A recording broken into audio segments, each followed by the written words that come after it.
감사합니다. 오늘 이 시간도 거룩한 주일 우리가 이 자리에 모여서 하나님께 찬양과 영광을 돌리게 하심을 감사합니다. 이 주일의 삶을 돌아보면 얼마나 많은 순간마다 하나님이 기뻐하지 않으시는 모습으로 더러운 죄악의 모습으로 살았는가 보게 됩니다. 하나님이 시간 회개하오니 우리를 정결케 하시고 예수 십자가 보혈의 은혜로 덮으셔서 오직 하나님의 은혜만을 구하며 또한 하나님이 기뻐하시는 것을 따르고 하나님이 미워하는 것을 함께 미워할 수 있는 참된 그리스도인들로 주님 역사하시고 인도하여 주시옵소서.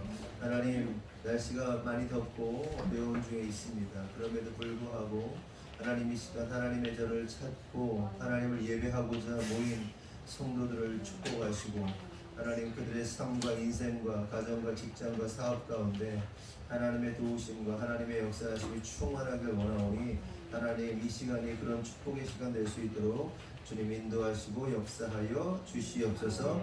이 시간 찬양 중에 하나님 홀로 영광 받아주실 줄 믿사옵고 예수님의 이름으로 기도합니다. 아멘. 우리 함께 찬양합니다. 이곳에 생명샘 솟아 눈물 골짝 지나갈 때 너잖아 열매를 치고 웃음소리 넘쳐나리라. 꽃들도 그름도 바람도 그름 바다도 찬양하라 예수를 하늘을 울리며 노래해 나의 영혼아 은혜 주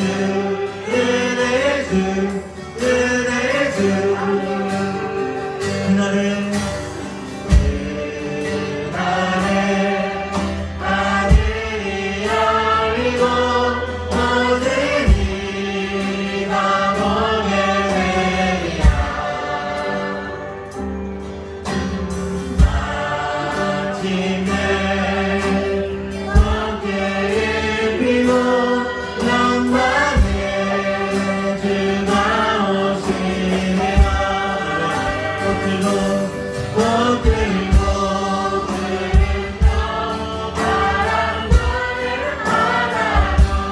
찬양하라 예수를 하늘을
받으소서.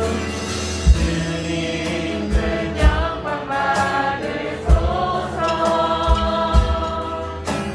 홀로 찬양 받으소서. 모든 일을 위해 뛰어난 그 이름 온 땅과 하늘이 다 찬양해. 겸손하게 우리 무릎 꿇고 주 이름 앞에 영광 돌린 새 모두 돌아세 목생자 예수 주님께 찬양 모든 영광과 존귀와 능력 받으소서. 주님 받으소서. 모든 영광과 존귀와 능력 받으소서. 주님 받으소서. 그리스도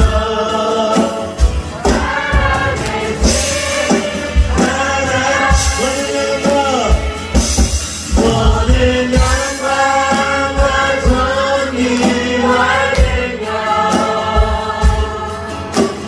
받으소서. 받으소서. 모든 영광과 존귀와 능력 받으소서. 주님 받으소서. 그리스도 살아계신 하나님.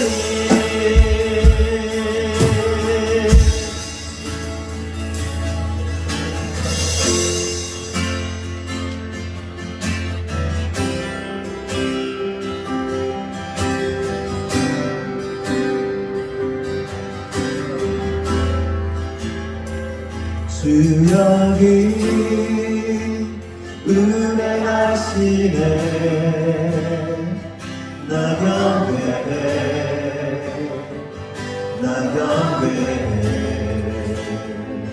주 여기 역사하시네. 나경외 우리 마음 만지시는 우리 마음 만지시는 주 나경외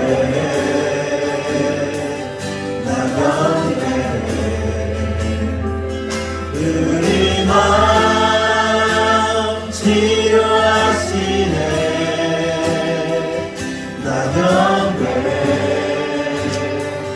나경외 분기를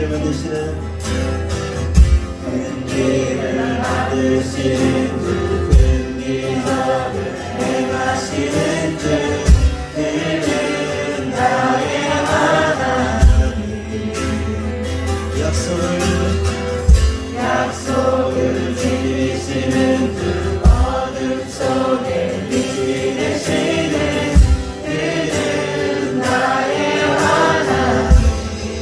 풍기를 만드시는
고치시는지 의리와 고치시는 그 나경배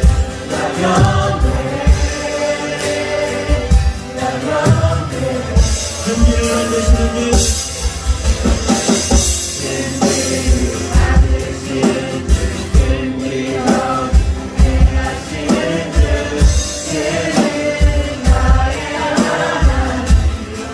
약속을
비록 내게 보이지 않아도 비록 내게 느껴지지 않아도 이것이네 주님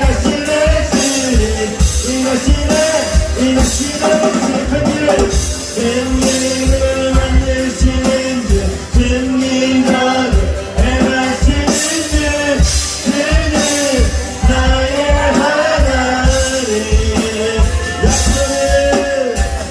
약속을 지키시는 주 어둠 속에 빛을 쓰는 그는 나의 하나님 큰 일을 만드시는 주 큰 일을 만드시는 주 큰 너를 행하시는 주 그는 나의 하나님 약속을 지키시는 주 어둠 속에 빛을 쓰는 나의 하나님 나의 하나님 나의 하나님 나의 하나님 나의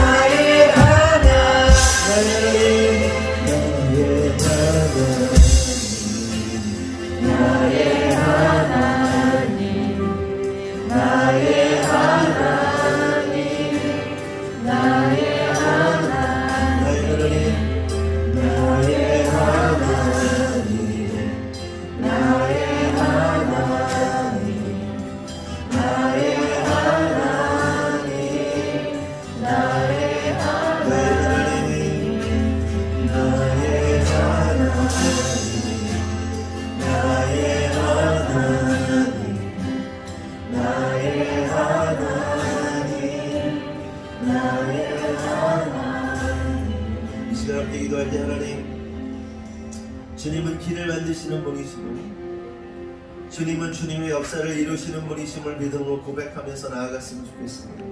우리의 힘과 능력이 아니라 오직 주님의 역사하심 안에서 우리 하늘금교회가 나아가고 있음을 감사하면서 하나님 우리 하늘금교회 가운데 또한 우리의 삶 가운데 하나님 우리의 모든 삶의 영역 가운데 하나님 길을 만들어 주시고 주님께서 그 길의 주인 되어 주시고 주님께서 역사하셔서 주님 홀로 영광 받으시기 원한다고 그런 예배 시간 되기 원한다고 다같이 주여 한번 하고 기도하겠습니다. 주여 주님 주님으로 영광 받으시옵소서.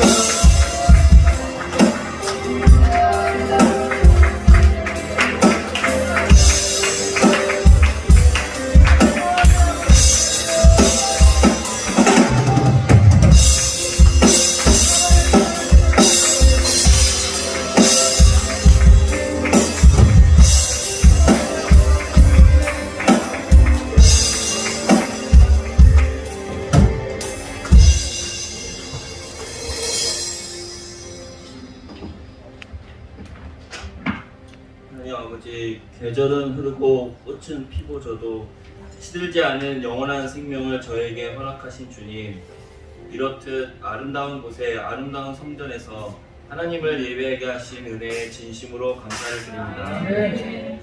주께서 지으신 이 성전에서 그리스도로 맺어진 성도들과 교제하며 하나님을 예배하는 이 시간이 저희들 삶의 가장 큰 기쁨이 되게 하신 하나님, 아버지께 다시 한번 감사드립니다. 보잘것없고 죄 많은 저희들을 하나님의 자녀로 삼아주신 것도 그 은혜를 감당치 못할진데 평생 겪어보지 못할 성전 건축의 꿈을 품게 하시고 그것을 실제로 이루게 하셔서 너무나도 감당치 못할 이 축복을 허락하신 하나님, 감사하고 또 감사드립니다. 하나님 아버지, 저희들의 삶에 오셔서 길이 되시고 생명이 되어주신 것처럼 이제 저희들도 받은 그 은혜를 기억하며 주께서 지으신 이 성전에서 우리 주변의 영혼들을 바라보며 주님의 마음으로 품고 그들을 주님께 돌아오게 한 자들이 되게 하여 주시옵소서. 하나님 아버지, 특별히 기도하는 것은 이 아름다운 성전에서 하나님을 마음껏 예배할 수 있도록 도와주시옵소서. 하나님을 마음껏 목소리 높여 찬양하고 마음껏 연주할 수 있도록 주님을 부르시며 기도할 수 있도록 도와주시옵소서. 주변 눈치 보지 않고 마음껏 성도들과 교제하고 우리 아이들이 마음껏 뛰어놀 수 있도록 도와주시옵소서.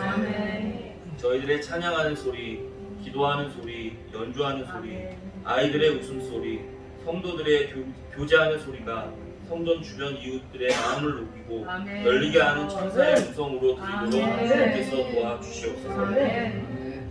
하나님 아버지, 성전 건축을 위해 정말 애가 닳도록 애쓰신 목사님과 사모님을 축복하여 주시옵소서. 피땀 흘려 번 돈을 한 푼 마음대로 써보시지 못하고 오로지 성전 건축을 위해 헌신하신 목사님과 사모님께 주님의 방법으로 주님의 스케일대로 감당치 못하도록 재정을 부어 주시옵소서. 또한 생활하시는 모든 상황과 환경 가운데 거침이 없게 하시고 필요를 구하지 않아도 채워주시고 힘들고 어려운 순간마다 돕는 자들을 붙여주시옵소서. 함께 고생한 휘민, 한비, 슬비를 기억하여 주시고 언제 어디서나 빛나는 주목받는 주의 자녀들이 되게 하여 주시옵소서. 하나님 아버지, 하늘분교회에 다운이를 보내주셔서 감사드립니다. 한 영혼이 천하보다 귀하다고 하신 주님의 마음으로 다운이를 품은 종환이 이선영 집사님의 가정에 복의 복을 더하여 주시옵소서. 다운이를 양육함에 있어 한치의 부족함이 없도록 하나님의 지혜를 부어주시고 재정과 물질도 채워주시옵소서. 하나님 아버지, 이제 다음 주면 맥주 감사 주일입니다. 라디오 예배로 준비하는 손길들을 축복하여 주시고 준비하는 모든 과정을 기쁨으로 하게 하시며 맡겨진 일에 자원하는 마음으로 기꺼이 행할 자들을 주님 기억하여 주시옵소서. 모든 성도들 한 사람도 놓지 마시고 성령의 띠로 묶어주셔서 맥주 감사 예배를 주님께 아름답게 올려드릴 수 있도록 이끌어 주시옵소서. 하나님 아버지, 하늘분교회에 맡기신 아이들을 위해 기도합니다. 새 성전에서 주님을 마음껏 예배하고 찬양하며 하나님을 더 뜨겁게 사랑하고 갈망하는 아이들이 되게 하여 주시옵소서. 하나님을 아는 것을 가장 큰 자랑으로 여기며 말씀을 읽을 때마다 들을 때마다 하나님의 지혜가 아이들의 미련한 머리를 날마다 깨고 부셔지게 하여 주시옵소서. 하나님, 이 시간 말씀이 선포될 때 저희들에게 들을 귀를 허락하여 주셔서 심령이 변화되고 삶이 변하는 역사가 일어나게 하여 주시옵소서. 예수님의 이름으로 기도 올립니다.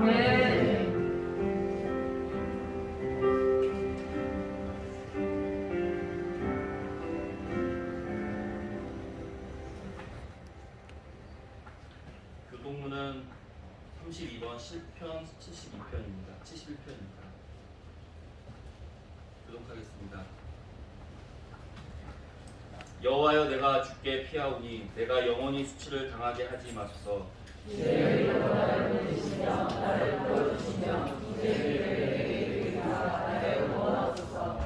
주는 내가 항상 피하여 숨을 바위가 되소서. 주께서 나를 구원하라 명령하셨으니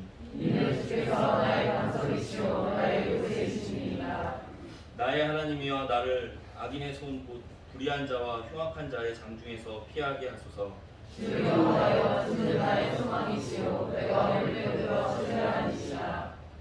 내가 모태에서부터 주를 의지하였으며 나의 어머니의 배에서부터 주께서 나를 택하셨사오니 성경 말씀은 마가복음 6장 14절에서 29절 말씀입니다. 제가 대신하여 읽어드리겠습니다. 이에 예수의 이름이 드러난지라 헤롯 왕이 듣고 이르되 이는 세례 요한이 죽은 자 가운데서 살아났도다. 그러므로 이런 능력이 그 속에서 일어났느니라 하고 어떤 이는 그가 엘리야라 하고 또 어떤 이는 그가 선지자니 옛 선지자 중에 하나와 같다 하되 헤롯은 듣고 이르되 내가 목벤 요한 그가 살아났다 하더라. 전에 헤롯이 자기가 동생 빌립의 아내 헤로디아에게 장가든 도로 이 여자를 위하여 사람을 보내어 요한을 잡아 옥에 가두었으니 이는 요한이 헤롯에게 말하되 동생이 아내를 취한 것이 옳지 않다 하였습니다. 헤로디아가 요한을 원수로 여겨 죽이고자 하였으되 하지 못한 것은 헤롯이 요한을 의롭고 거룩한 사람으로 알고 두려워하여 보호하며 또 그의 말을 들을 때 크게 번민을 하면서도 달갑게 들음이더라. 마침 기회가 좋은 날이 왔으니 곧 헤롯이 자기 생일에 대신들과 천부장들과 갈릴리의 귀인들로 더불어 잔치할세. 헤로디아의 딸이 친히 들어와 춤을 추어 헤롯과 그와 함께 앉은 자들을 기쁘게 한지라. 왕이 그 소녀에게 이르되 무엇이든지 내게 원하는 것을 내게 구하라 내가 주리라 하고 또 맹세하기를 무엇이든지 내가 내게 구하면 내 나라의 절반까지라도 주리라 하고는 그가 나아가서 그 어머니에게 말하되 내가 무엇을 구하리이까. 그 어머니가 이르되 세례 요한의 머리를 구하라 하니 그가 곧 왕에게 급히 들어가 구하여 이르되 세례 요한의 머리를 소반에 얹어 곧 내게 주기를 원하옵나이다 하니 왕이 심히 근심하나 자기가 맹세한 것과 그 앉은 자들로 인하여 그를 거절할 수 없는지라. 왕이 곧 시병 하나를 보내어 요한의 머리를 가져오라 명하니 그 사람이 나가 옥에서 요한을 목베어 그 머리를 소반에 얹어다가 소녀에게 주니 소녀가 이것을 그 어머니에게 주니라. 요한의 제자들이 듣고 와서 시체를 가져다가 장사하니라. 목사님께서 세례 요한의 죽음이라는 제목으로 말씀해 주셨습니다. 예, 부탁하고 인사합시다. 사랑합니다. 축복합니다. 오늘은 세례 요한의 죽음이라는 제목으로 말씀을 나누도록 하겠습니다. 14절 다시 보면 이에 예수의 이름이 드러난지라 헤롯 왕이 듣고 이르되 이는 세례 요한이 죽은 자 가운데 살아났도다. 그러므로 이런 능력이 그 속에서 일어나느니라 하고 라고 이렇게 말씀하십니다.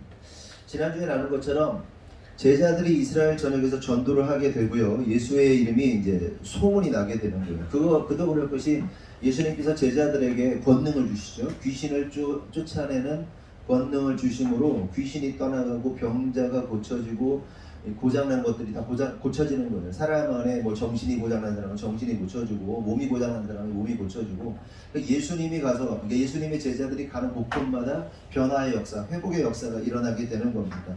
그러니 예수의 이름이 삽시간에 이제 이스라엘 전역에 이제 퍼지게 되는 거죠. 그리고 이 소식은 헤롯 왕에게까지 이제 곧바로 즉시 보고가 되게 됩니다. 그러자 그렇게 예수의 소문을 보고를 받은 헤롯은 즉시 한 사람을 떠올리게 되는 거예요. 그 사람이 누굽니까? 세례 요한입니다.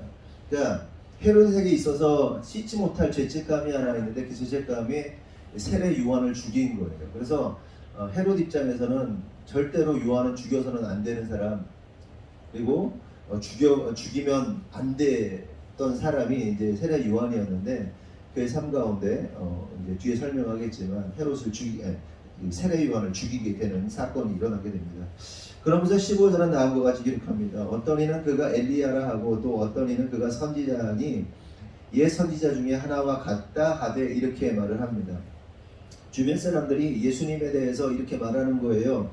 그는 엘리야야 아니면 그는 옛 선지자 중에 한 사람이 지금 임한 거야 라고 이렇게 얘기를 하게 되는 겁니다. 그러니까 예수라는 한 사람을 두고 사람들이 어떻게 생각하는 거예요? 헤롯은 세례 요한이다 이렇게 얘기를 하고 어떤 사람은 엘리야다 이렇게 하고 어떤 사람은 옛날 그 유명한 선지자 중에 하나다 이렇게 얘기를 하고 있는 거예요. 한 사람을 두고 다른 의견이 분분했던 겁니다. 그렇다고 생각해 볼 것은 왜 사람들은 엘리야 혹은 세례 요한 혹은 옛 선지자로 본 걸까 하는 겁니다. 먼저 예수님을 엘리야로 본 이유는 뭐냐 하면 성경에 기록된, 그러니까 말라기 4장에 예언된 말씀을 통해서 그가 엘리야일 거야 라고 이제 예상을 했던 겁니다. 그리고 그 말라기 4장에 예언된 엘리야의 모습이 예수님의 모습과 흡사했어요. 그래서 그렇게 얘기를 한 겁니다. 말라기 4장 5절에서 6절 한번 볼까요? 다 같이 읽어보겠습니다. 시작.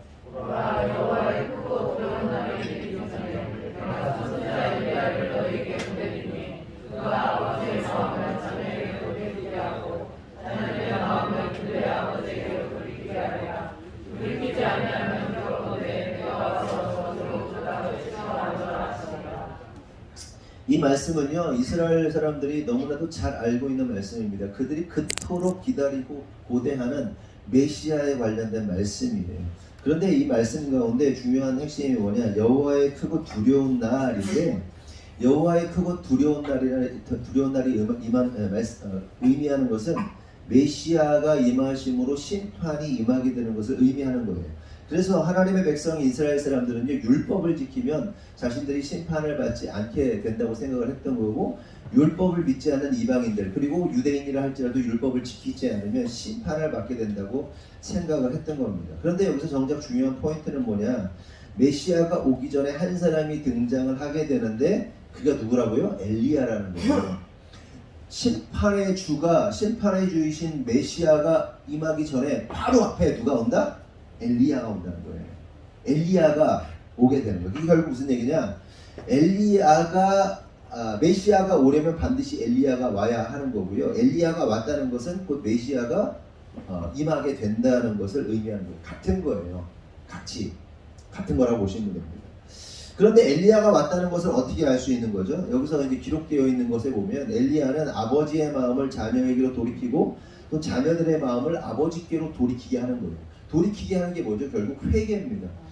엘리야가 와서 회개를 선포한다는 거예요. 그래서 하나님과 또한 백성들을 화해시키는 거죠. 그렇죠? 아버지를 떠난 자녀와 또한 자녀로부터 마음을 떠나버린 아버지를 어떻게 화해시키는 게 바로 엘리야의 역할이다. 그건 이게 방법이 뭐예요? 회개하는 거예요. 회개. 이게 십자가잖아요. 십자가. 하나님의 사람과 이웃 사람. 결국 이게 십자가인데 그 십자가의 역할을 엘리야가 하게 된다는 거예요. 회개를 선포한다는 거죠. 그런데 가만히 보세요. 예수님과 제자들이 뭐 하고 있는 거죠? 하나님 나라와 복음을 전하는 거예요. 그래서 하나님과 자녀들을 회복시키는 메시지를 전하고 있었던 겁니다. 그러니 사람들이 볼 때 예수님을 엘리야라고 생각했던 거죠. 생각할 수밖에 없었던 거예요. 그런데 문제는 아시다시피 예수님이 엘리야였습니까? 엘리야가 아닙니까? 예수님은 엘리야가 아니라는 거죠. 그럼 누가 엘리야인 거예요? 누가? 세례 요한이죠. 세례 요한이 엘리야인 거예요. 이 세례 요한이 엘리야라는 사실을 알 수 있는 확인하기 위해서는 예수님의 변화산 사건을 좀 살펴볼 필요가 있습니다. 마가복음 9장 9절에서 13절 한번 읽어보겠습니다. 있어요? 네, 시작.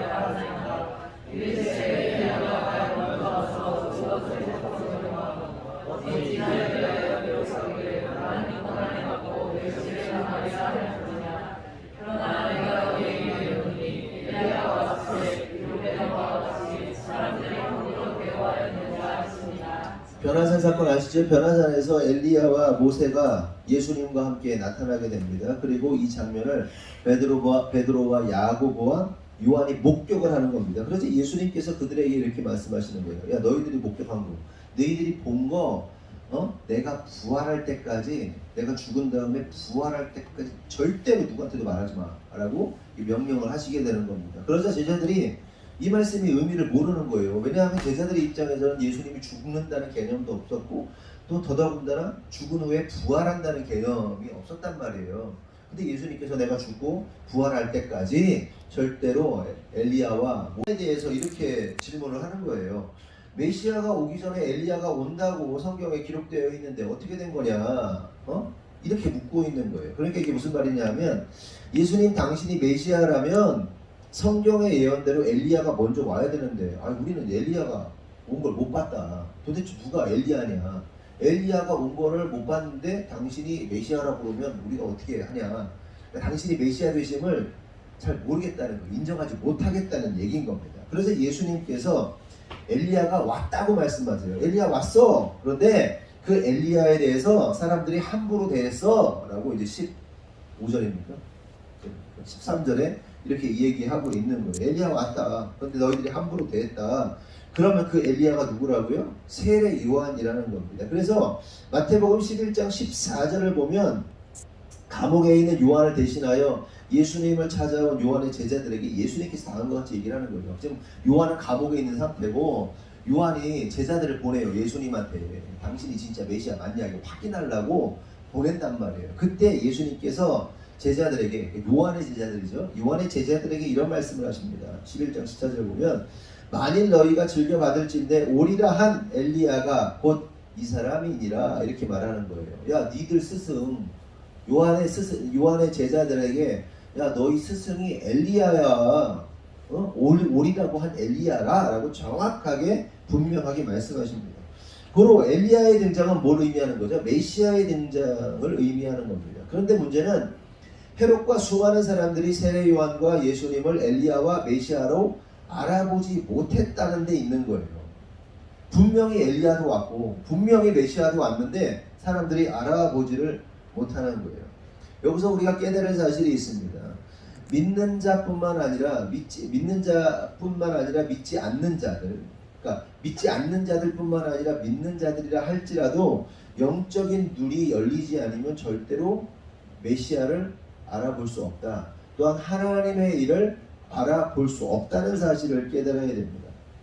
여러분 세상 사람들이 두 눈 멀쩡히 뜨고 다니잖아요. 우리 모두 두 눈 멀쩡히 뜨고 다니잖아요. 저 문 밖에 나가면 세상 사람들, 동네 사람들 두 눈 멀쩡히 뜨고 다닌단 말이에요. 그런데 그래서 똑같이 사는 것 같지만 사실은 그렇지 않아요. 세상에는요 영적인 의미를 보면 딱 두 부류의 사람만이 있을 뿐입니다. 하나는 성령에 의해서 영의 눈이 열린 사람과 또 하나의 부류는 영의 눈이 열리지 않은 사람 둘로 나뉘는 거예요. 물론 둘로 나눈 방식은 많아요. 예수님을 믿는 사람과 예수님을 믿지 않는 사람으로 나눌 수 있고, 또한 영의 눈이 열린 사람이 있고 영의 눈이 안 열린 사람도 있고. 여기 무당도 보세요. 영의 눈이 열린 사람이죠. 귀신을 보는 거죠. 귀신의 세계를 보는 거죠. 어쨌든 간에 세상에는 딱 두 부류예요. 영의 눈이 열린 사람과 영의 눈이 열리지 않은 사람입니다. 그리고 좀 더 세분화해서 말씀드리면 영의 눈이 열렸다 할지라도 영의 눈이 열리긴 열렸는데 시력이 좋은 사람이 있고 시력이 나쁜 사람이 있는 거죠. 그래서 영의 눈이 열려서 시력이 좋은 사람들은 어떻습니까? 저기로부터 저 멀리로부터 하나님의 다가오심, 하나님의 역사하심이 보이는 거죠. 어떤 사건, 어떤 일들에 대해서 영의 눈이 열린 사람들은 저기가 보이는, 저거 이렇게 되겠구나 라고 알죠. 영의 눈이 열리면. 근데 영의 눈이 어두운 사람들은 어떻습니까? 저 멀리 있는 건 안 보여요. 요 눈앞에 있는 건 보이는 거죠. 요 앞에 있는 건. 둔하게 하나님의 역사가 코앞에 와야 그제서야 하나님의 역사구나 라고 깨달아요. 그러니까 깨닫는 것까지만 해도 감사해요. 왜냐하면 영의 눈이 열리지 않아서 아예 깨닫지 못하는 사람들도 있기 때문에 그렇습니다. 그러니까 영적인 장님들은 어떻습니까? 하나님의 역사가 눈앞에 딱 일어나도 몰라요. 이게 하나님의 역사라고 인정을 하지 않아요. 하나님의 역사라고 알지 못한단 말이에요.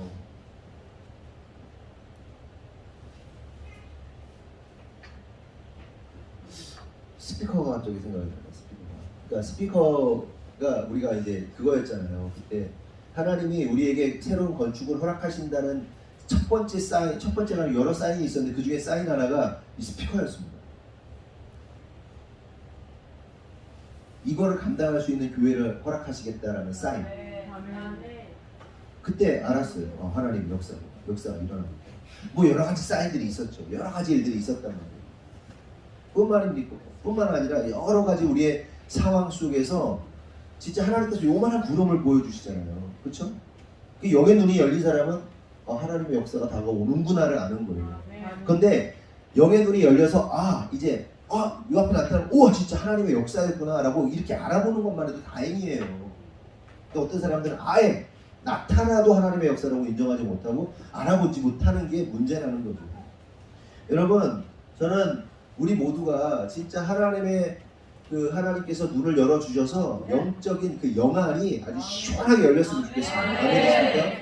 그래서 독수리 눈처럼 그냥 눈이 확 열렸으면 좋겠어요. 요만한 걸 보고도 하나님의 사인인 거를 분명히 그냥 확장, 과대, 망상 이게 아니고 진짜 하나님의 역사를 바라볼 줄 아는 눈이 좀 있었으면 좋겠어요. 여러분, 독수리가 왜 그렇게 이렇게 멀리 있는 걸 볼 수 있죠? 독수리가 높이 날면서 자기가 잡아먹으려는 그 대상을 집중하고 있어요. 그렇죠? 그래서 눈이 좋은 거예요. 몽골 사람들 어떻습니까? 그 넓은 초원에서 자기 짐승, 자기 새끼들, 자기 양들 지키느라고 이렇게 지키고 와치아웃하고 보고 있는 거예요. 여러분, 저와 여러분의 영적인 눈이 좋아질 수 있어요. 아멘? 영의 눈이 안 열리면 열려야 되고요. 그리고 열렸다면 영적인 눈이 좋아야 돼요. 그 영적인 눈이 좋아지려면 어떻게 되겠어요? 뭐 하는 거다? 바라보는 거예요. 집중하는 거예요. 그러니까 주님을 바라보고 주님을 집중하면 영적인 눈이 확 열려서 독수리처럼 보이는 거죠. 그런데 어때요? 세상을 바라보고 세상 일에 집중하고 주님 안 바라보고 이러고만 있으면 세상적 판단하고 세상적 이성적 판단을 하면서 살아가면 어떻게 되는 거예요? 주님이 안 보여요. 주님의 역사가 안 나타난단 말이죠. 그러므로 성도 여러분, 우리가 주님 열심히 바라봤으면 좋겠어요. 그래서 영적인 눈이 확 열렸으면 좋겠습니다. 아멘. 그러면서 본문 16절에서 28절을 보면 읽지 않겠는데 헤롯이 요한을 죽이게 되는 사건이 등장합니다. 왜 헤롯이 요한을 죽이게 된 것일까? 이를 알기 위해서는 또 이 요단강에서의 세례 사건, 예수님께서 세례 요한에게 요단강에서 세례를 받는단 말이에요. 그때부터 좀 살펴볼 필요가 있습니다. 이 예수님께서 요단강에서 세례 요한에게 세례를 받으시는데 그때 세례 요한이 자기 스스로 놀라는 게 뭐냐면 그러니까 세례 요한이 많은 사람들에게 물로 세례를 줬단 말이에요. 회개를, 용서의 세례를 줬는데 예수님에게 세례를 주실 때는 자기가 한 번도 보지 못한 역사가 일어나게 되는 거예요. 이게 뭐예요? 성령이 임하시는 거예요. 성령이 비둘기같이 임하시면서 어떻게 되냐? 하늘에서 음성이 나는 거죠. 이는 내 사랑하는 아들이다. 이렇게 음성이 들리게 되는 겁니다. 그러니까 세례요한이 세례를 주고도 예수님이 이제 달라고 했는데 안 된다. 그러니까 그래도 달라 그러니까 주고 음성 나고 성령 임하고 이걸 보고 나서 세례요한이 뭘 느꼈냐면 예수님이 바로 그토록 기다리던 메시아구나를 알게 된 거예요. 정확하게 인지하게 된 겁니다. 그래서 요한은 여호와의 큰 날이 임할 것이라는 기대감을 갖게 되었고 자신의 역할이 엘리야처럼 회개를 선포하는 역할임을 너무나도 잘 인지하고 있었기 때문에 엘리야의 심정으로 회개를 선포했고 회개를 위해서 회개의 선포를 통해서 세례를 줬던 거고 물로 세례를 준 게 뭐예요? 물에 들어가면서 죽는 거고 나오면서 사는 거잖아요. 죽었다 사는. 그래서 회개를 선포하고 그런 엘리야의 심정으로 강력한 회개를 선포하게 되는 겁니다. 그런데 그 과정에서 어떤 일이 발생하게 되냐면 헤롯 왕이 자기의 아내와 이혼을 하게 돼요. 그리고 헤롯 자기의 동생인데 이복 동생입니다. 이복 동생의 아내를 자기 마누라로 삼아버려요. 헤로디아입니다. 헤로디아. 그러니까 형제 배가 다른 형제긴 하지만 형제의 마누라를 헤로디아를 자기 마누라로 삼아버려요. 자기 마누라를 치워버리고. 헤롯 자신의 어떤 필요를 채우기 위해서 그 헤로디아를 취했겠죠. 정확하게 알 수는 없습니다. 그러나 헤로디아가 엄청나게 예뻤는지 뭐였는지 모르겠지만 하여간 헤로디아를 자기 아내로 삼았고 상상해 볼 수 있죠. 그 헤로디아의 딸이 막 춤추잖아요. 사람을 홀린단 말이에요. 넋이 나가게 만드는데 그 딸내미 예쁜 딸내미의 엄마를 상상해 보면 그리고 왕비가 될 정도면은 뭐 엄청난 미모를 소유했겠죠. 그래서 미모의 여인을 취했다고 볼 수 있고 그리고 또한 헤로디아는 그냥 헤롯이 막 억지로 막 이렇게 한 게 아니고 헤로디아는 또 자신의 어떤 욕망과 자신의 권력에 대한 어떤 그 탐욕 이런 것들을 채우기 위해서 자기 남편 버려버리고 예? 그 헤롯과 결혼을 하게 된 겁니다. 그런데 이를 본 이제 요한이 어떻게 한 거죠? 용납할 수 없었던 거죠. 그러니까 엘리야의 영이 충만했던 세례 요한이 회개하라고 외치면서 율법으로 헤롯의 죄를 이제 책망을 했던 거예요. 그러면서 17절에서 20절을 보면 전에 헤롯이 자기가 동생 빌립의 아내 헤로디아에게 장가든 고로 이 여자를 위하여 사람을 보내어 요한을 잡아 옥에 가두었으니 이는 요한이 헤롯에게 말하되 동생의 아내를 취한 것이 옳지 않다 하였습니다.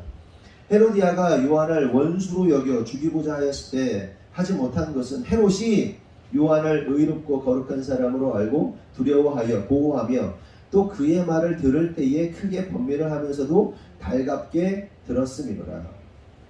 헤롯이 세례 요한을 왜 가둔 겁니까? 헤로디아가 들들 볶은 거예요. 죽이라고, 요한 좀 죽이라고 들들 볶으니까 뭐 액션은 취해야 되잖아요. 그래서 일단은 감옥에 가두었던 겁니다. 그러니까 자신의 권력과 쾌락을 위해서 헤롯에게 시집을 왔는데 헤로디아가 시집을 왔는데 세례 요한이 대놓고 책망을 하니까 헤로디아가 너무너무 싫었던 거예요. 죽이고 싶었던 거예요. 그래서 이제 뭐 이렇게 막 들들 볶으니까 결국 이제 감옥에 가두기는 했는데 문제는 헤롯이 이 요한을 죽일 마음이 전혀 없었던 겁니다. 오히려 헤롯은 성경을 보니까 요한을 어떻게 생각했는가 하면 그는 의롭고 거룩한 사람이었기 때문에 오히려 두려워했고 보호하고자 했고 더 나아가 그의 말을 들을 때에 크게 번민하면서도 달갑게 들었다라고 기록하고 있습니다. 그러니까 번민을 하면서 달갑게 들었다는 말이 뭐예요? 여러분 우리가 하나님의 말씀을 들으면 어떻습니까? 딱 들을 때 우리의 막 심령을 파고들 때 우리의 죄를 수치를 막 드러낼 때 어떻습니까? 막 진짜 번민하잖아요. 괴롭잖아요. 그쵸?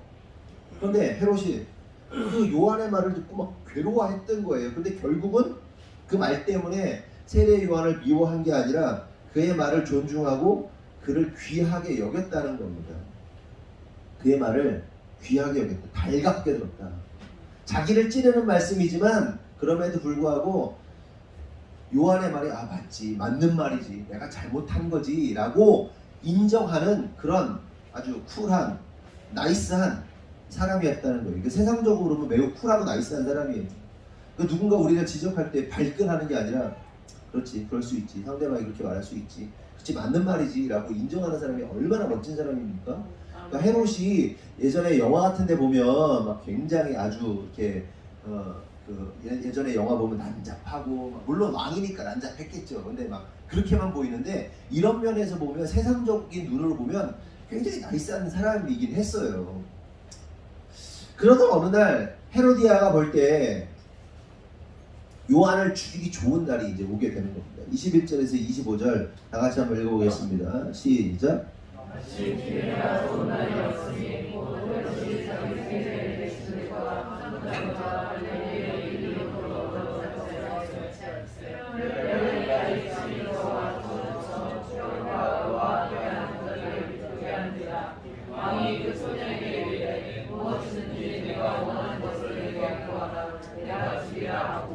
또 맹세하기를 무엇이든지 내가 그에게 권하면 내 나라에 적합하지라도 주리라 하거든.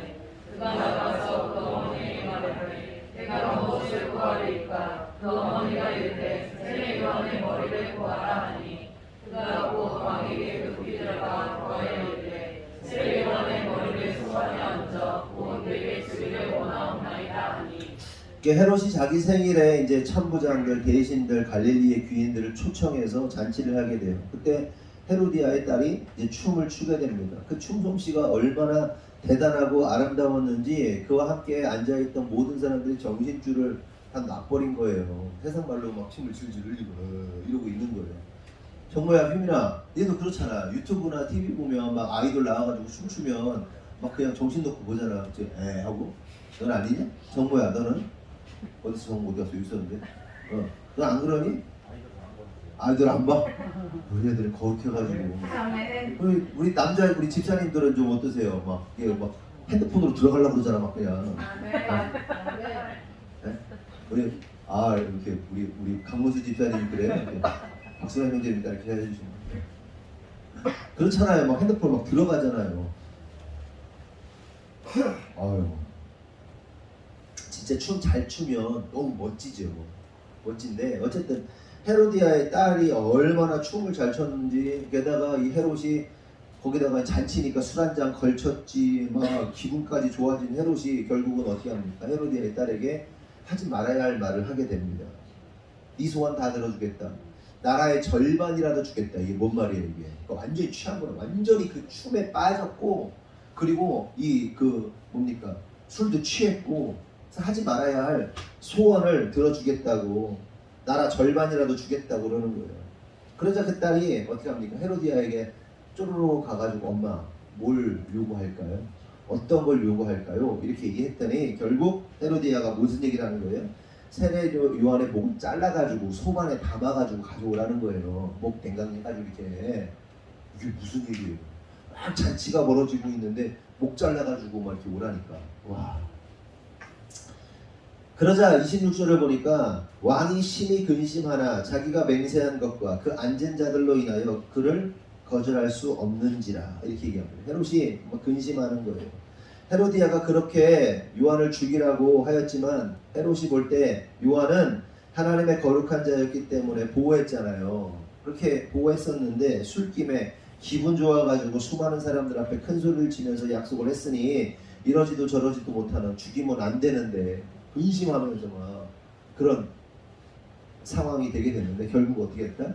소원 들어주게 됩니다. 많은 사람들 앞에서 그렇게 호언장담을 했으니. 결국 여기서 우리가 알 수 있는 사실이 뭐예요? 요한이 왜 죽은 겁니까? 세례 요한의 체면, 세례 요한의 자존심 때문에, 그러니까 자기 자존심, 자기 체면 지키겠다고 무고하고 무죄한 자를 죽이게 된 거예요. 여러분, 여기서 우리가 한 가지 생각해 볼 사실이 있는데, 그것은 사람들이 헤롯처럼 자기 자존심, 자기 체면 지키겠다고 다른 사람들을 죽이는 행위를 아무렇지 않게 한다는 거예요. 이게 사람들의 모습이라는 거예요. 이게 우리의 모습이라는 거예요. 자기 체면, 자기 자존심, 부부싸움 하다가도 조금 자존심 건드리면 막 그냥 뒤집어지잖아요. 막 그냥 뒤집어지고 엎어지고 난리 나고 막 그냥. 자기 그 쓰레기 같은 자존심, 체면 조금 건드렸다고. 그게 뭐예요? 그렇게 자기 자존심, 체면 지키겠다고 예수 죽이고, 남편 죽이고, 아내 죽이고, 자녀 죽이고, 목사는, 어떤 목사는 성도 죽이고, 반대로 어떤 성도는 목사 죽이고, 그게 오늘날 교회 안에 일어나고 있는 성도들의 모습 아닙니까? 우리 교회는 그런 게 없어서 감사한 일인데, 조금만 큰 교회 가보세요. 조금만 교회 조금만 그래 보세요. 막 난리도 아니에요. 목사님이 이렇게 하자 그러면 성도는 목사님 아니라고. 목사는 막 그거 막 때려잡겠다고 막 이러고 앉았고, 서로 막 진짜 자기 자존심 건드렸다고 막 장난 아닙니다. 그리고 요즘 친구들 보면 어떻습니까? 수치나 자존심, 체면, 이거를 조금 견뎌낼 수 있어야 되는데 견뎌내지는 못해요. 요만한 것도 못 듣잖아요. 친구들이 뭐 어떤 이렇게 뭐 알바를 가든지 직장을 다니든지 조금 위에서 뭐라고 요만한 소리 하면요, 팍 하고 기분 나빠가지고 그만두잖아요. 알바 그만둬버리고, 직장 그만둬버리고, 자기 기분 나쁘게 했다고, 자존심 상하게 했다고 그러는 거예요. 그러면서 뭐합니까? 뭐 사장 욕하고, 상사 욕하고, 뭐 윗사람들 욕하고 그러잖아요. 그런데 나이 좀 먹고 인생사 좀 살아보니까 이런 생각이 들어요. 뭐 상사 욕할 거 없잖아요. 윗사람 욕할 거 별로 없어요. 필요해서 그렇게 시키는 거고, 그걸 견뎌내야 되는 거지 욕하고 떠날 일이 아니에요. 자기 자존심 조금 건드렸다고, 체면 구기게 했다고 그렇게 난리칠 일이 아니란 말이에요. 굳이 욕할 거면 준비되지 않은 자기 자신을 욕할 것이지, 다른 사람 욕할 게 없단 말이에요. 근데 요거 어떻게 잘못될까봐 요만한 말도 못할 때 진짜 힘들거든요. 그나마 우리 교회는 자유롭게 좀 얘기하는 편이죠. 공부방에서도 자유롭게 얘기합니다. 이 새끼 저 새끼 보니까 막 그것도 모르냐고 그렇게 해야 된다고 이렇게 해야 된다고 막 근데 요만한 것 그냥 교회 관련된 애들 아닌 애들 있잖아요. 요만한 얘기 못해요. 그래서 어떻게 합니까? 예, 돌려치는 거죠. 얘가 못하면 얘한테만 뭐라 그러는 거야. 이것도만 되냐고 하면서 막 이렇게. 그럼 얘가 배우는 거죠. 배우는데 자기 자존심, 자기 체면, 그 쓰레기 같은 자존심 챙겨서 뭐 하는 거예요? 그거 하나 챙기고 일 그만두고 그거 하나 챙기고 상대방 죽이고 말로 잡고 그거 하는 거란 말이죠. 그런데 오늘 헤롯이 자기 자존심, 체면 챙기느라 누구 죽이는 거예요? 세례 요한을 하나님의 사람을 죽이고 있는 겁니다. 그러므로 성도 여러분, 저와 여러분은요, 그 자존심 챙기고 체면 챙기느라 마누라 죽이고 아내 죽이고 남편 죽이고 그거 하면 안 돼요. 아멘. 아멘이시죠? 아멘. 근데 우리 교회 남편들은 진짜 착해. 막 여자들이 막 옆에서 막 씹어주고 막 그냥 듣고 있잖아요. 아멘.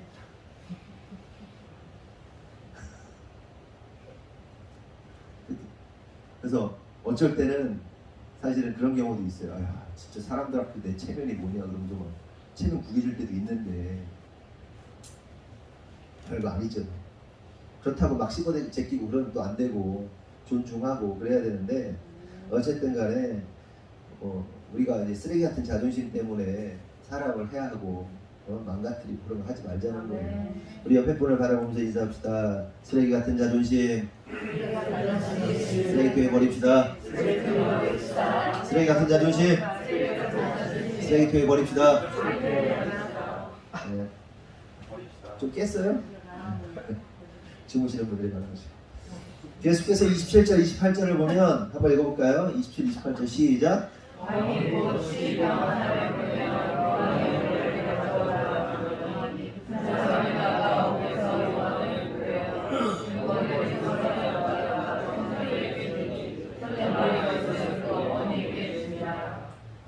여러분 한 이 장면을 한번 상상해 보십시오. 피가 뚝뚝 떨어지는 세례 요한의 머리를 뱅강 잘라가지고 접시에다가 이렇게 가는 거예요. 피가 줄줄 흐르는 거예요. 누가? 헤로디아의 딸이 지 엄마한테. 몇 살이나 됐을까? 뭐 혜린이 정도 됐을까 나이가? 좀 더 뭐 한비? 그 유혜린이? 그 목사 요한 목사 푹 잘라가 우리가 접시에 들고 가 엄마한테. 너 상상이나 되니? 이 그림 자체가 너무 끔찍한 그림이에요. 방금 전까지 뭐 하는 거 막 잠자리 같은 옷 입고 막 춤추고 막 이러고 있는 그 미모와 그 뭐 춤으로 막 사람 다 홀려놓은 그 이쁜 애가 접시에다가 그냥 이렇게 피 줄줄 흘러 이렇게 하고 있는 거야. 엄마 기쁘게 해드리겠다고. 엄마 좋아하시겠지 그러면서 완전 사단적이죠. 악마적이고. 이게 어떻게 이게 가능해요? 딸내미가 이걸 들고 가고 있는 거야. 피 질질 흘리면서. 이게 누구의 영향력입니까? 헤로디아의 영향력. 헤로디아가 이렇게 키운 거야. 왜? 자기의 욕망, 자기의 욕심을 채우고. 여러분 자녀는요 하나님이 우리에게 맡겨주신 거죠. 아멘. 소유물이 아니잖아요. 아멘. 나의 욕망의 수단으로 삼아서는 안 돼요. 아멘.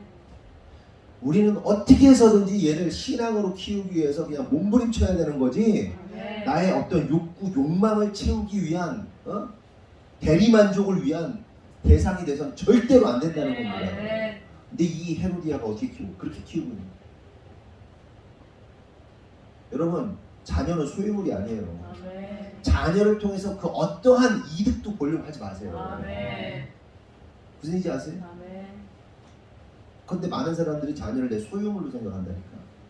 이 자식을 통해서 뭔가를 얻으려고 해요. 그게 부든, 명예든, 권세든, 어떤 만족이든, 자기 체면이든. 그러지 말라.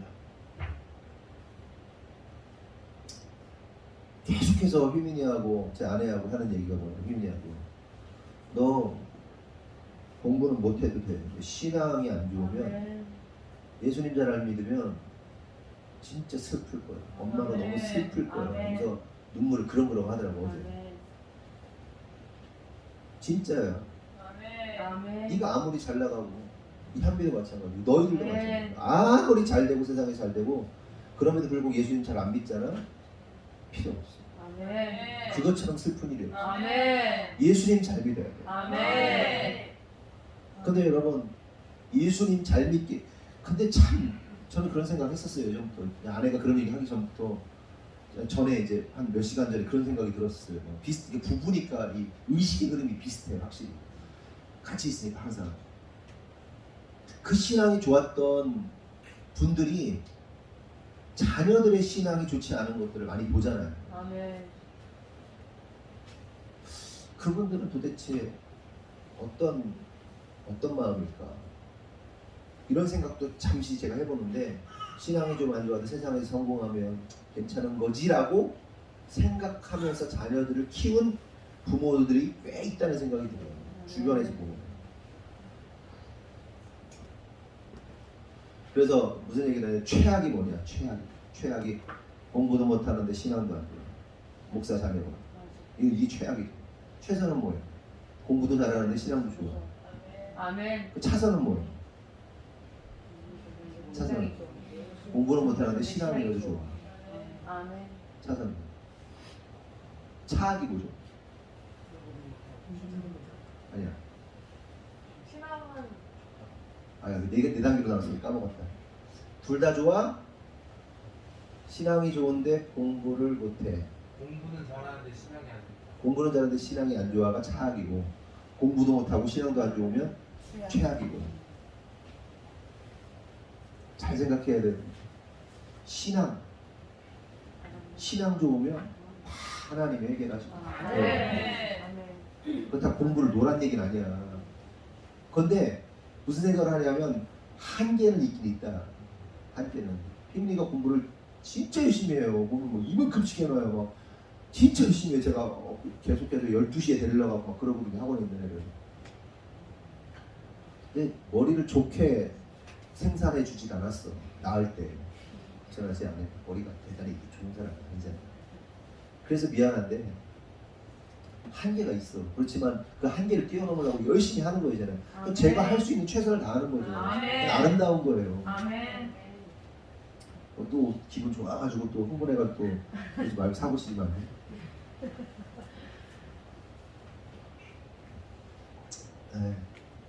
그런데 중요한 사실은 다시 본론으로 돌아와서 자기의 욕망, 자기의 어떤 그걸 위해서 자녀들을 절대로 키우지 말라는 거예요. 헤로디아의 딸 같은 여자가 나오는 거예요. 끔찍한 거예요. 소녀한테 피툭 떨어지는 유엘이 넌 돼지머리라도 이렇게 들고 올 수 있겠냐? 돼지머리 못 잘리고 어려운 거. 사람 머리. 방금 전까지 막 살아있던 그 사람의 머리. 진짜 사탄들. 악녀. 계속해서 29절을 보면 요한의 제자들이 듣고 와서 시체를 가져다가 장사하니라 이렇게 말합니다. 세례 요한이 숨을 거두게 되죠. 그런데 여기서 우리가 한 가지 궁금한 사실은 왜 예수님은 요한이 죽을 때까지 가만히 계셨는가? 그러니까 세례 요한이 감옥에 있었으면 좀 빼내시면 좋잖아요. 그런데 백방으로 좀 뛰시면 좋겠는데 가만히 두세요. 죽게 놔둬요. 마가복음 1장 14, 15절을 보면 요한이 잡힌 후 예수께서 갈릴리에 오셔서 하나님의 복음을 전파하여 이르시되 때가 찼고 하나님 나라가 가까이 왔으니 회개하고 복음을 믿으라 하시더라. 예수님 좀 이러시면 안 되죠. 그러니까 세례 요한은 헤롯을 책망하다가 잡혔는데 예수님은 그 사실을 알고 있으면서도 갈릴리 가셔서 하나님 나라의 복음을 전파하는 거예요.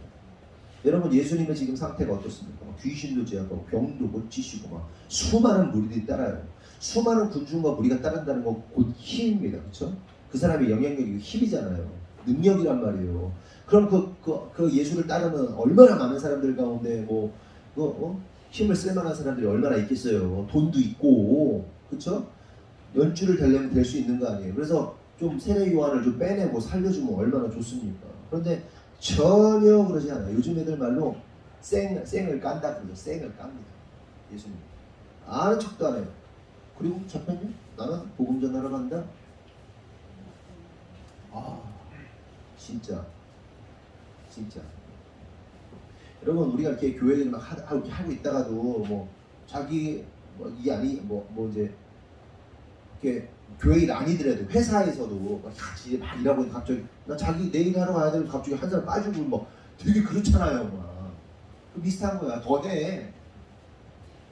회개를 막 선포하다가 요한이 잡혔는데 예수님은 태연하게 복음 전하러 가. 구하러 안 가고. 왜 그러셨던 걸까요? 그 이유는 세례 요한이 그리스도의 영을 받았는 사람이었기 때문에요. 그러니까 세례 요한이 고난을 받고 죽는 것이 그의 운명이며 길이었기 때문에 그런 거예요.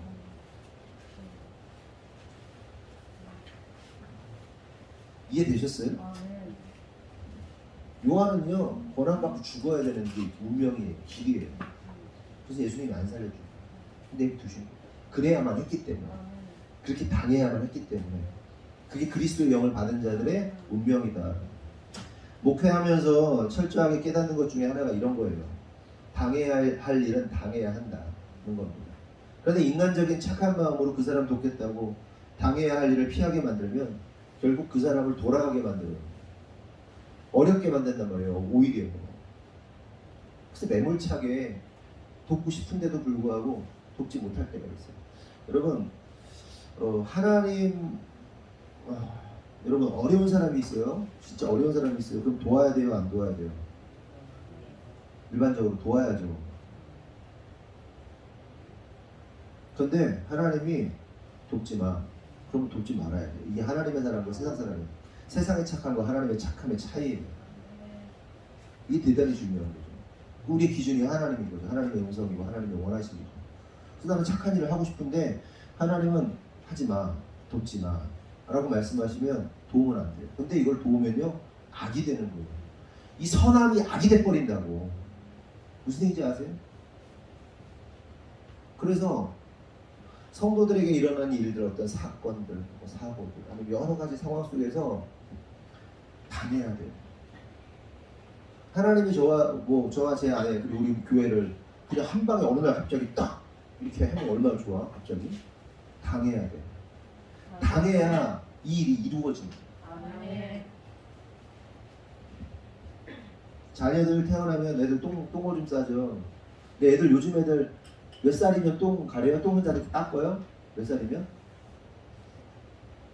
몇 살? 6살, 6살, 7살. 그러니까 우리 애들은 얘네들 7살? 6살, 7살 때 똥 닦았던 거 기억나요? 샤워는요? 그 비슷해요. 6살, 7살 되면 혼자 샤워해요. 이슬비는 이제 7살 돼가지고 혼자 샤워해요. 머리 감고 샤워하고 다 해요. 머리 말리고. 그때까지만 하세요. 초등학교 들어가기 전까지만 하세요. 그런데 요즘 애들 어때요? 화장실을 못 가잖아요. 초등학교 애들이. 똥을 못 싸잖아요. 엄마한테 전화하잖아요. 학교에서 똥 닦아달라고. 절대로 그러지 마세요. 당해야 돼요. 애들이. 딱딱 엉덩이 막 묻히잖아. 당해야 된다니까. 아멘. 똥 닦아주지 마. 6살, 7살 되면 혼자 샤워해야 돼요. 못해요? 몇 대 맞으면 돼. 해. 당해야 된다니까. 아멘. 그래서 옛날에 제 아내가 그 교수님하고 상담했던 어떤 얘기 하는데 20대 청년이 기저귀를 차고 있잖아요. 20대 청년이 20대 후반에 맞아요? 26살짜리 청년이 기저귀를 차고 있는 거예요. 멀쩡하게 생긴 남자애가.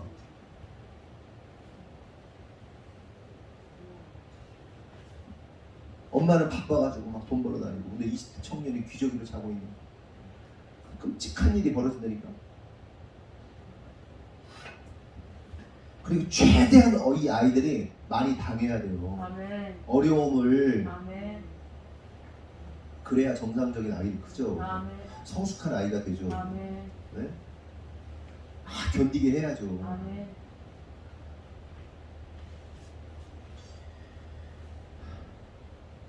그런데 그걸 돕겠다고 초등학교 6학년 때까지 샤워하고 목욕 시켜주고 똥 닦아주고 그러면 애는 병신 되는 거예요. 당해야 할 거 당해야 된다. 그래야 정상적이 된다. 그러니까 조금 샜지만 요한은 고난을 당하고 죽어야 하는 운명이에요. 이것이 그리스도의 영을 받은 자들의 운명이다. 그래서 예수님은 그가 죽게 내버려 둔 겁니다.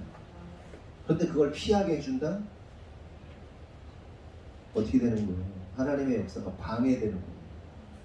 문제가 생기는 거예요.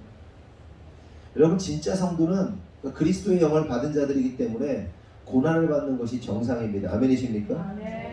그런데 어떤 한 성도가 뭐 고난받지 않도록 우리가 힘을 쓴다? 그건 인간적으로는 착한 건지 몰라도 복음 안에서 예수님을 반대하는 거예요. 그리스도의 영을 받으면 고난받는 게 당연하다.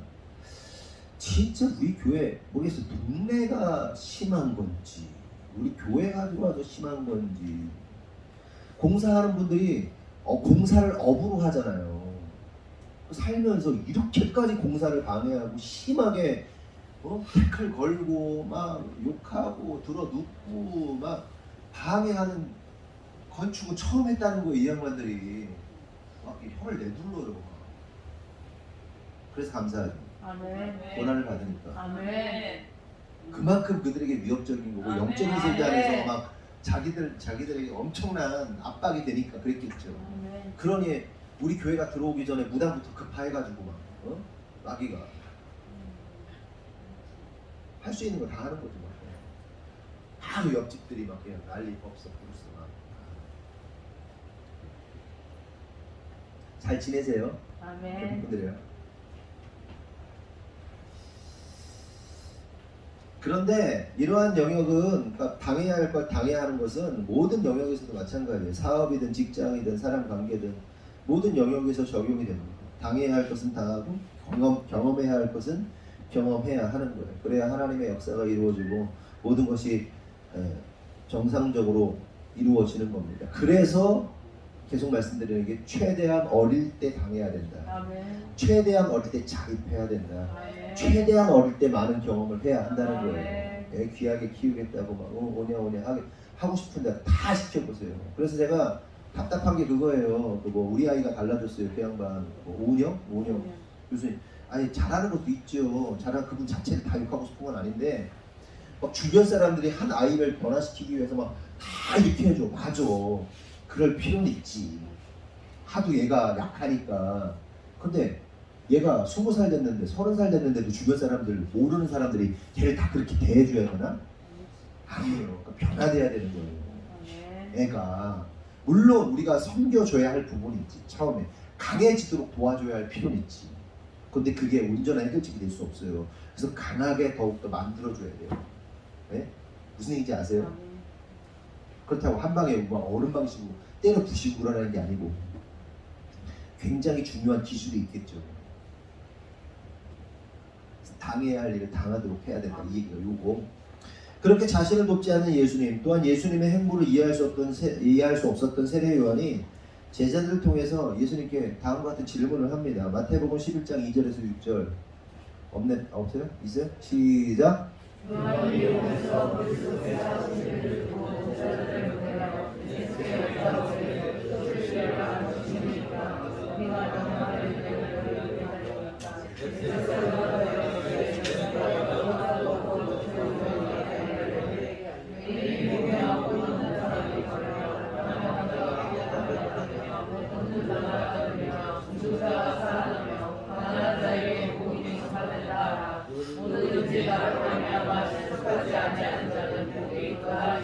세례 요한이 왜 이런 질문을 한 겁니까? 예수님이 이 땅에 오셔가지고 메시아로서 당신의 나라 왕국을 완성을 해야 되는데 그런 일은 안 하고 맨날 죄인들하고 마시고 먹고 밥 먹고 막 그냥 들어 누워가지고 그냥 밥 먹는 식습관이 들으니까 들어 누워가지고 막 이 사람들하고 막 놀고 막 그러고 있으니까 교제하고 아예 오실 거리가 당신 맞냐고 당신 메시아 맞냐고 질문을 하게 되는 겁니다. 게다가 또 뭐라 그러는 거예요? 왜 나 안 살려주냐 이거야 결국은. 아니 나 살려줘야 될 거 아니에요. 빼줘야 될 거 아니에요. 나 엘리야처럼 열심히 복음 전했는데 회개를 선포했는데 전혀 기대했던 예수님, 기대했던 메시아의 모습이 안 왔던 겁니다. 그러자 예수님이 뭐라고 그래요? 실족하지 않는 자가 복이 있다 이렇게 말씀하세요. 이게 무슨 얘기예요? 세례 요한이 결국은 이제 받아들이고 죽었지만 지금 이 질문을 하고 있는 상태는요 매우 실족한 상태예요. 여기서 우리가 알 수 있는 사실은 뭐예요? 복음은요, 복음을 정상적으로 들으면요 실족이 돼요. 시험이 된단 말이에요. 복음을 들으면, 정상적인 복음을 들으면 근심하게 돼요. 헤롯도 번뇌했다고 그랬잖아요. 진짜 복음을 들으면요 근심해요. 그 복음을 들으면 귀가 즐겁고 그러지 않아요. 막 우리의 마음을 막 뿜뿜하게 하지 않아요. 괴로워요. 넘어지게 만든단 말이에요. 이게 살아있는 복음, 진정한 복음의 능력이라는 겁니다. 그러므로 성도 여러분, 우리가 깨달아야 돼요. 우리가 진짜 복음, 우리를 찌르고 우리를 가르고 쪼개는 그 복음에 집중해야 되지, 우리를 즐겁게 하고 우리를 기쁘게 하는 메시지에 환호하고 따라서는 안 된다. 그러니까 세상 사람들이 환호하는 세상적인 권력의 추구, 승리주의, 성공주의는 절대로 십자가의 복음이 아니라는 겁니다. 그러므로 성도 여러분, 우리가 진짜 복음 앞에 반응할 수 있는 자들이 되었으면 좋겠어요. 세례 요한도 잠시 시험에 들었지만 진짜 복음을 이해했단 말이에요. 나중에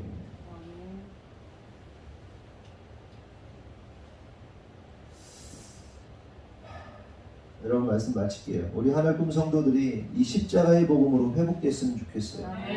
지금 우리가 교회를 이전하면서 여러 가지 놓여져 있는 상황 속에서 어수선한 면도 있고 여러 가지로 사실은 막 달려왔기 때문에 영적으로 또한 육적으로 저도 오늘 굉장히 피곤해가지고 지금 이렇게 사실은 무슨 말을 하고 있는지도 모를 정도로 되게 힘든데 그렇게 많이 지쳐들 있단 말이에요.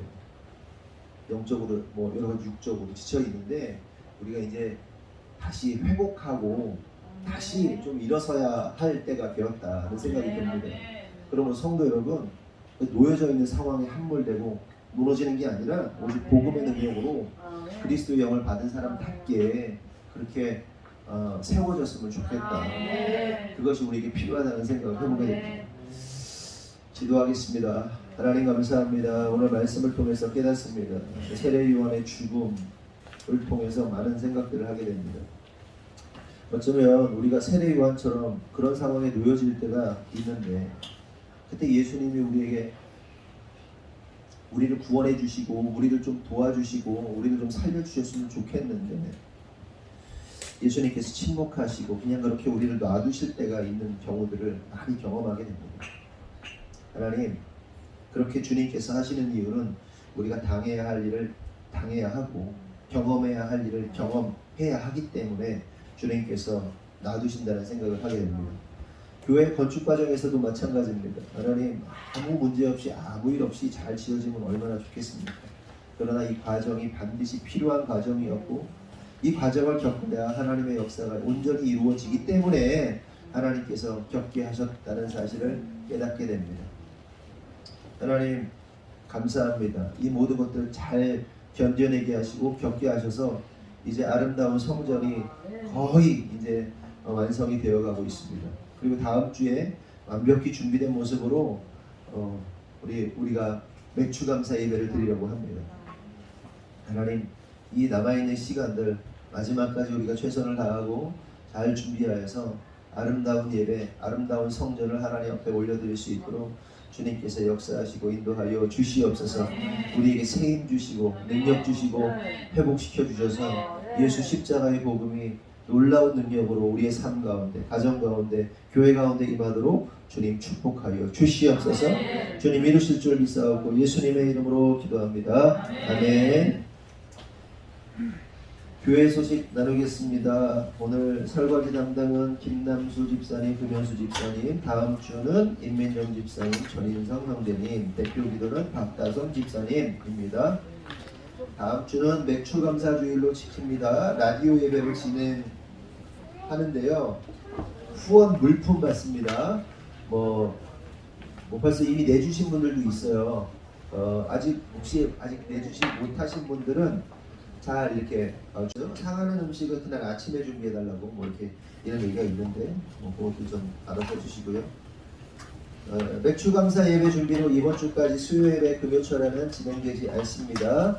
그리고 7월 7일 수요 예배부터 이제 정상적으로 진행이 되는데 수요 예배하고 금요 철야는 그 선안역 지하 본당에서 하도록 하겠습니다. 그리고 여름 성경학교 기간은 7월 31일부터 8월 1일까지 토요일 주일 하도록 하겠습니다. 그리고 지금 컨테이너에 에어컨이 다 설치가 됐어요. 그래서 컨테이너 정리를 이제 해야 됩니다. 그리고 뭐 자세한 내용은 사모님 지시를 좀 받으시고 그 안에 있는 짐들이 아마 교육관으로 많이 좀 이동이 돼야 되고 뭐 진열로 돼야 되고 뭐 배치가 좀 돼야 될 것 같으니까 그렇게 아시면 되겠고요. 그리고 화장실하고 컨테이너에 도어락을 설치를 해야 됩니다. 그러니까 남성교회 여러분들 준비 좀 잘 해주시고 그리고 구멍을 뚫으려고 지난번에 고생 많이 했는데 새로 샀어요. 타공하는 샀으니까 잘 뚫릴 겁니다.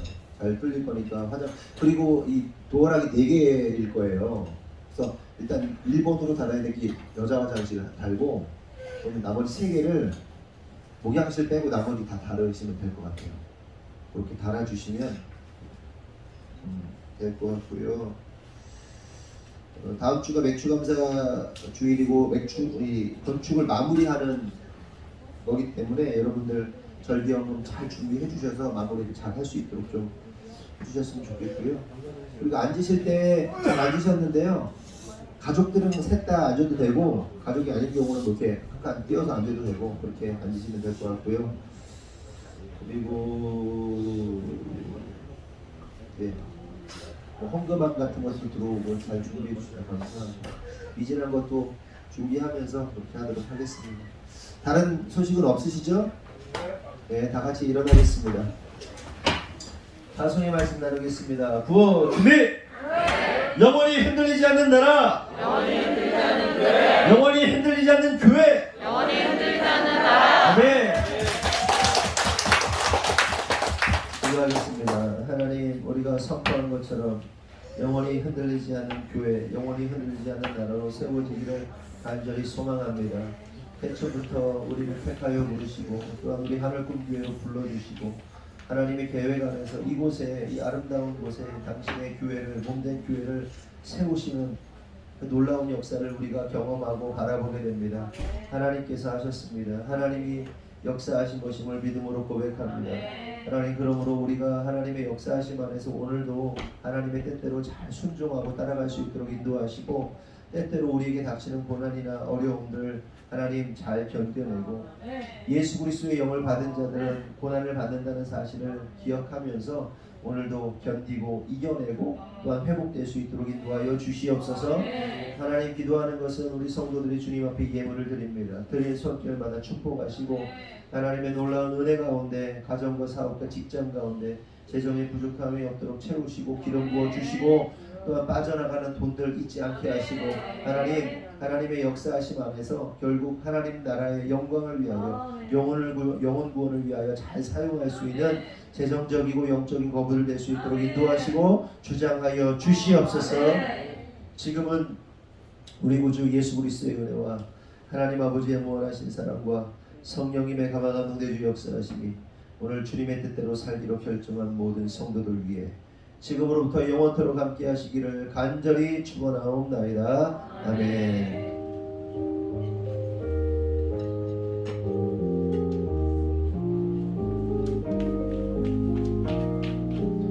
우리 하나님께 영광의 박수 드리겠습니다.